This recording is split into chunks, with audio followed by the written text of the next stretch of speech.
Okay, welcome. This is a presentation to be viewed in conjunction with my PowerPoint presentation on improving communication at Cedar Hill Continuing Care. This is my final report. My name is Susan McCarthy.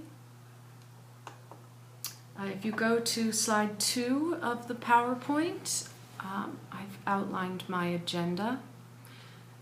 We will go through why we need to change the communication system, namely because of infighting, overspending, and continuity of care.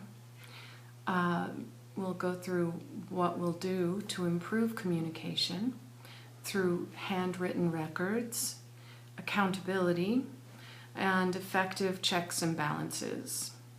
Then we'll go through the budget, the conclusion, and questions. So, slide number 3. Why change? The number one answer to that obviously is the residents. Keeping a daily handwritten shift report will improve their care. A shift report will improve employee relations, and it will provide a better and more peaceful environment for the residents. I've included on this slide an example of what the shift report should have in it. Just information that needs to be passed from one shift to the next. For example, someone who has a new open area on their skin, the doctor's order behind it, anything of that nature. Any new physical therapy interventions for residents, any dietary needs or restrictions that have been applied. On slide 4, more why change? Well, a huge reason for change is budget. Overspending on double ordering has cost the company thousands and thousands of dollars. Checking receipts and checking faxes is an easy way to make sure that double ordering doesn't occur, and it really shouldn't, or at least not that often. Slide number 5, a new, very important change, accountability and status change report. When patients show a drastic change in their function or ability, it's imperative that a status change be written into a ledger, which will be considered a legal document. For instance, if somebody has a very rapid decline, the shift report or the status change report will outline exactly what is to be done with that patient, whether or not the patient is full code, whether or not the patient is DNR and on comfort care. And there is an example on slide 5 of what the status change report should look like. Slide 6, we begin to outline how this is all going to work. A large binder containing months of the year will be kept behind the nurse's station at all times.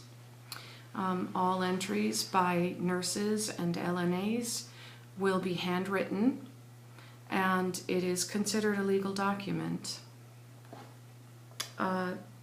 The nurses will work at an area without a computer. This will free up computer use for nurses who are trying to chart at the end of a shift. Slide 7 is an outline of how pharmacy receipts will be kept. It should be fairly easy to go in and look up a certain receipt. They'll be kept by day of the week for the current month and 2 prior months. And they will allow everyone to look at those receipts and say, oh yes, indeed, Mr. F in room 12B received over 6 jars of silver, and he really doesn't need to get another one. What we need to do is find those 6 jars so that we can prevent double ordering. The binders will be kept behind the nurse's station in the treatment room. This is where pharmacy orders are received, and this is the best place to keep them.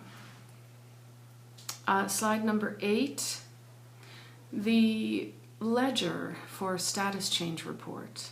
That will be kept behind the nurse's station.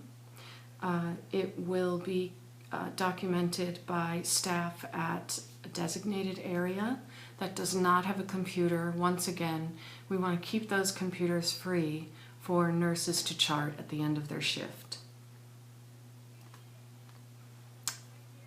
Slide number 9 details how we'll keep faxes in order. All faxes will be date stamped right after they're sent.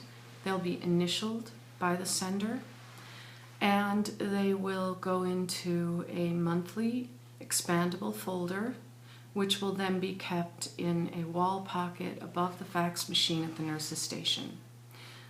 This will definitely help, once again, with double ordering.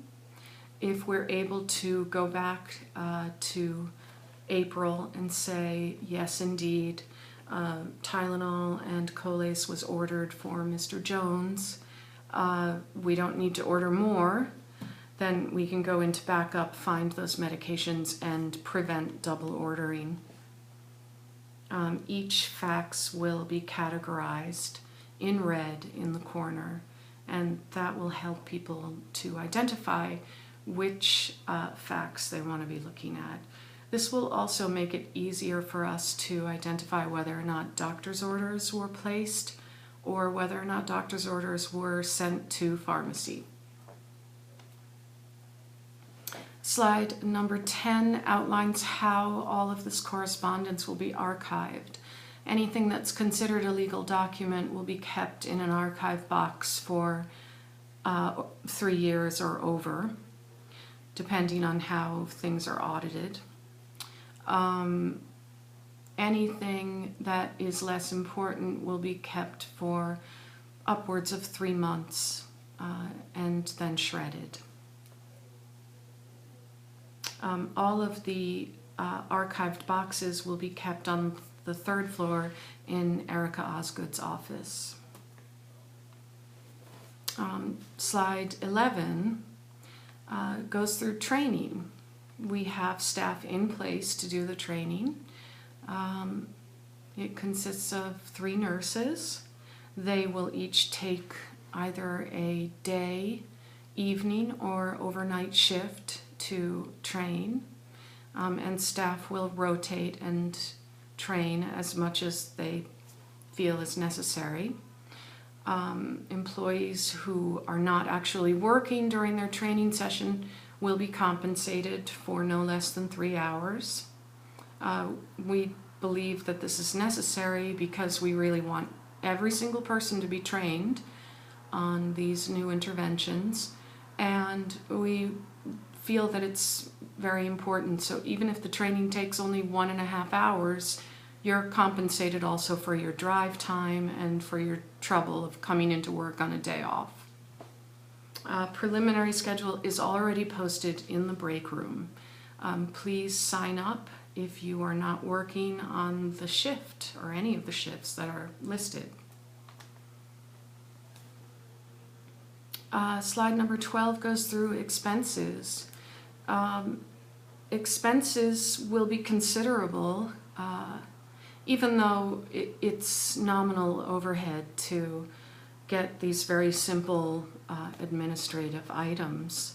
The administrative equipment will cost $287 or thereabouts.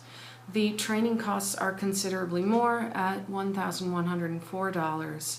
However, that grand total of $1,391 is a very small price to pay to negate the loss of thousands of dollars a year in double ordering.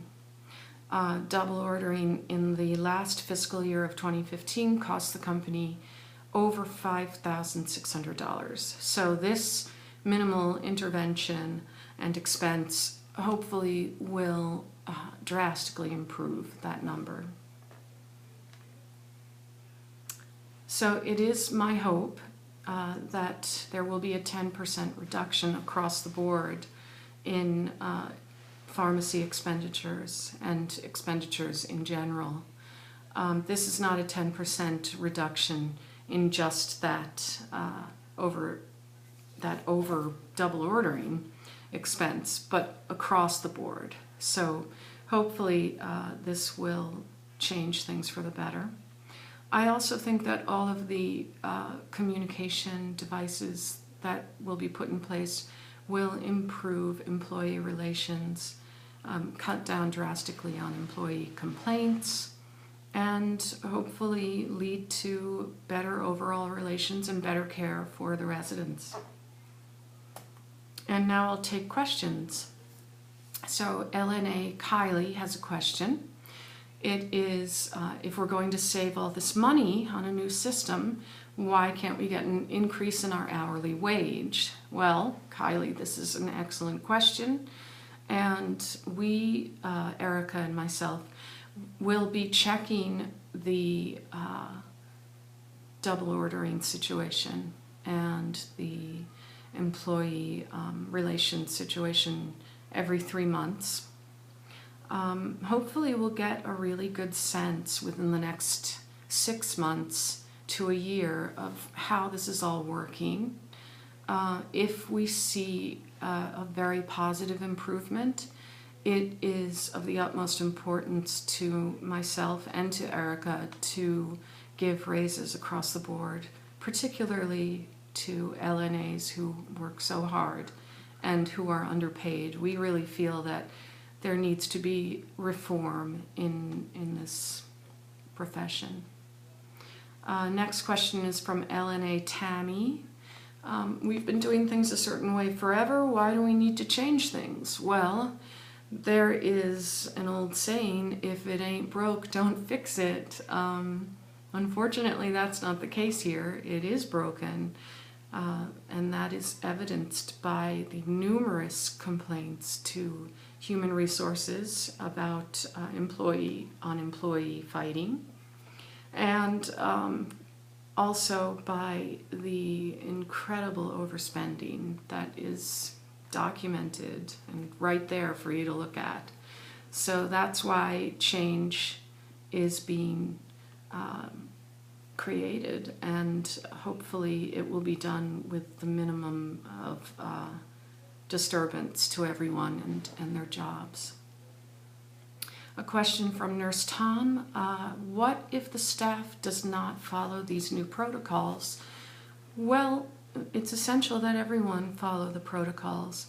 Tom, as a nurse, it's your job during your shift to make sure that these new protocols are followed. You will be the charge nurse at times, and at times it will be your responsibility to ensure that everyone is following the rules. If people don't follow the rules, it goes without saying, like anything else in this business, they will get warnings, and unfortunately, if there is a lot of dissent, then there will be people who might not want to work here anymore. We sincerely hope that it's the absolute opposite of this, that people will embrace these changes after a while, and that they will enjoy their new working environment. And I guess that's it for now. Thank you so much.